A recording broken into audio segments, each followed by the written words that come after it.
So I wanted to start this one off by saying that that that there are three primary aspects of our experience that we tend to explore in these meditations that tend to be the most helpful. And I would say that one of them is our sensory experience. I'm going to mute some of these things that are making noise. Um, and being, being what we see, what we feel, um, and what we hear. And when all those things come together, it it it makes for a very convincing experience of being human.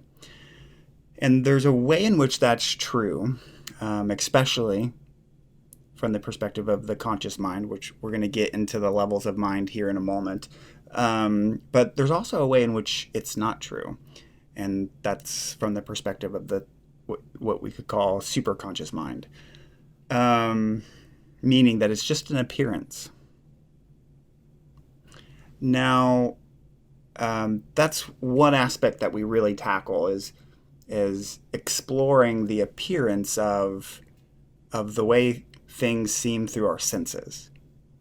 Now, the second thing we tend to really explore in these meditations is the way things seem through thinking. So when we do that, we tend to look at the framework in which thought knows something, and that's through time and space, or you could say time and distance. And from that, cause and effect is obviously assumed. And so this is what makes up a large part of the challenges that we face in life. And so we explore thinking, we explore cognition, and really see what it's really made of. Just as we really explore the senses to see what are things really made of. We assume this is a physical body, but again, that's just a concept. And whenever we really explore these two elements, the senses and thought, it tends to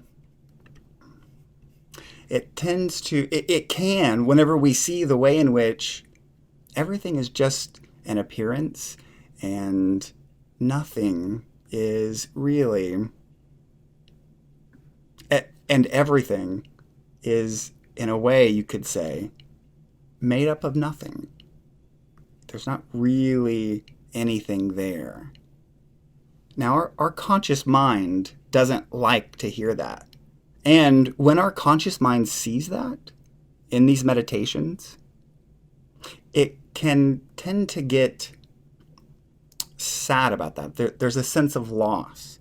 Everything that the conscious mind had invested in previously, now in the light of really witnessing some of these things that we explore in these meditations, and it's not helpful to hear the concept of these things. Just it's not helpful just to say everything is an appearance and nothing is really anything. Everything is really nothing. But in these meditations, when we really witness that for ourselves, it can have a powerful effect on us. And certainly sometimes it can make the conscious mind feel like it's experiencing a loss. Everything being purposeless. There's not really anything there. Which, if you guys haven't really experienced that part of it, let me know whether it's the sensory portion that would be helpful for us to explore in these meditations more, or the thought portion that's would be helpful for us to explore in these meditations more.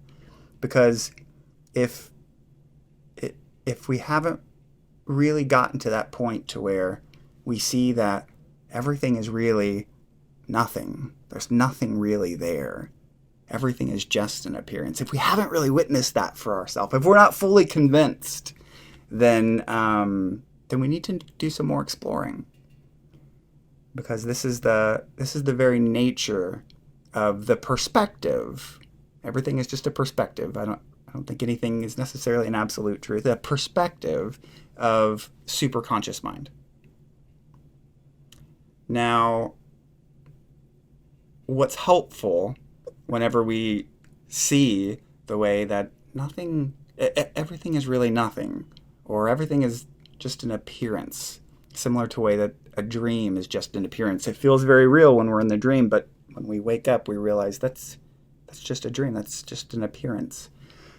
When we see that, when we feel that, it then can be helpful to explore a third thing, rather than just exploring the senses or just exploring thought. The third thing to explore is our nature, who we really are as eternal, pure being.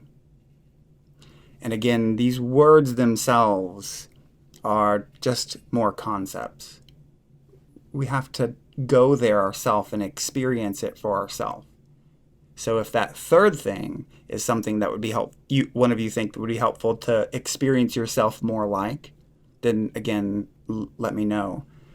Because when we really experience ourselves and know, not just believe, but really have fully experienced ourselves as, and know ourselves as that eternity, then there's not much for the conscious mind to really feel like it's losing anymore. And so if there's some pointlessness that we might experience in some of these investigations, or a sense of loss that the conscious mind can sometimes perceive in some of these investigations, then the really going to that third thing, ourself as eternity or pure being or pure consciousness or pure awareness, can be what's needed next. Now, what we tend to explore in these meditations is the superconscious level of things. It's a superconscious perspective, which is much different than the perspective of the subconscious, which the way I like to define that is the perspective of the soul. It's the perspective of growth and the perspective of evolution and benefit through the challenge. And it's a very, very helpful perspective. Of course, it's not the only thing. There's the perspective of the superconscious mind, where that too isn't even real. The idea of growth, the idea of evolution, it's all just an appearance. And then, but it's helpful. They're all helpful perspectives. And then lastly, the conscious mind. So superconscious mind, subconscious mind, and conscious mind.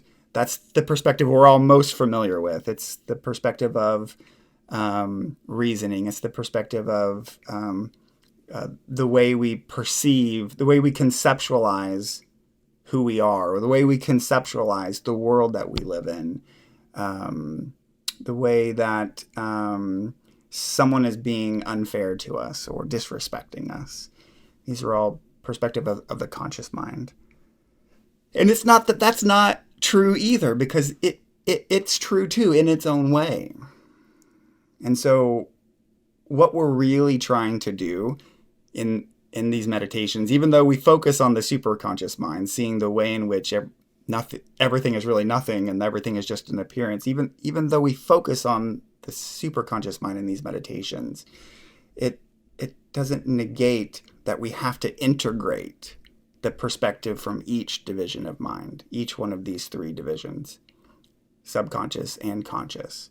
Because if any of them are left out, then we will not feel in a line. We will not feel aligned. We will not feel in harmony with ourselves. Just as if there's a perspective of someone in our life who we are leaving out or vilifying or pushing away in such a way that there's no room for them in our thinking, then we experience being out of alignment and not in harmony with life. And so that's so true. That's also true with the different primary divisions of our own mind. So it's helpful to include the perspective of the conscious mind, which we're very familiar with, the perspective of the subconscious mind, which we are, which is the way that there's a benefit for everything, and there's growth and evolution through the challenges. And then the perspective of superconscious mind, which is that it's all just a dream. There's nothing really there. It's all just an appearance.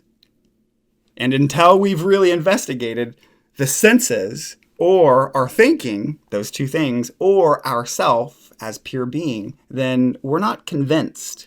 We would not be convinced yet that everything is actually nothing and everything is just an appearance like a dream. We wouldn't be convinced of that just yet. So that's why we do these meditations, to really get a hold of that and understand that superconscious perspective, which is quite different than the other ones.